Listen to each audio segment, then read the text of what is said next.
money to give away to charity. They have raised rupees 10,000. They decide to divide the money equally between two orphanages, Bal Vikas and Matru Chhaya. So each orphanage will get the donation in the ratio 1:1. Now, if we were to find the ratio of the donation received by each orphanage to the total donation, the ratio will be 1:2. This means that each orphanage will get 1/2 of the total money. That is, each orphanage will get a donation of rupees 5,000. But one of the students, Nancy, feels that the money should be divided proportionally between the two orphanages. Let's listen to what she has to say. Since Bal Vikas shelters 50 children and Matru Chhaya shelters 75 children, each should get a share proportionate to the number of children they have. So, Bal Vikas should get rupees 4,000 and Matru Chhaya should get rupees 6,000 as donation. Let's check if Nancy has split the donation proportionately. The ratio of the number of children in Bal Vikas to the number of children in Matru Chhaya is 50:75. On simplification, the ratio is equal to 2:3. And the ratio of the donation to Bal Vikas to the donation to Matru Chhaya is 4,000:6,000. On simplifying this ratio, we again get 2:3.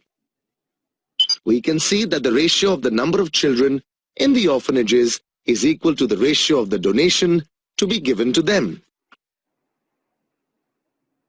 When two ratios are equal, they are said to be in proportion.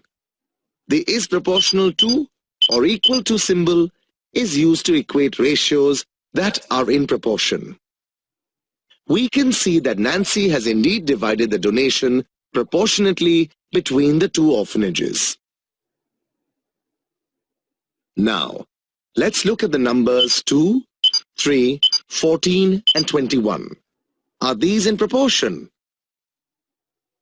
Yes, they are, because 14 upon 21 can be simplified to give 2 upon 3.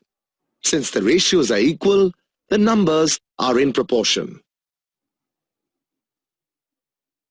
In a statement of proportion, the four quantities when taken in order are known as respective terms.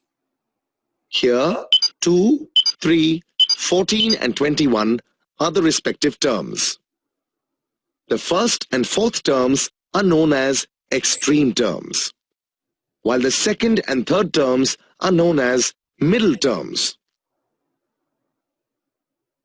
I have an idea, Nancy.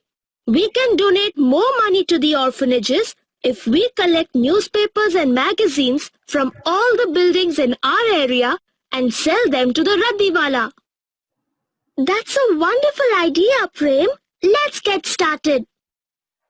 Prem collects 8 kilograms of newspapers and sells them to the Raddiwala. The Raddiwala gives Prem 72 rupees. Meanwhile, Nancy collects 5 kilograms of paper.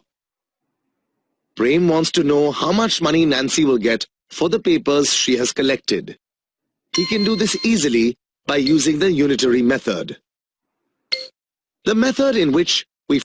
So this is one of the topics that we'll be doing little later, but under the heading unitary method. But we'll be doing this tomorrow as well, wherein we'll be learning when one of the numbers is missing. So here they are finding out the value of a missing term. Okay. Yeah, so listen carefully. We first find the value of one unit, and then the value of the required number of units is known as unitary method. For 8 kilograms, Prem receives rupees 72. Therefore, for each kilogram, he receives rupees 72 divided by 8, that is, rupees 9. Now, Nancy had 5 kilograms of newspaper. So, by multiplying 9 by 5, we can find out how much money Nancy will receive.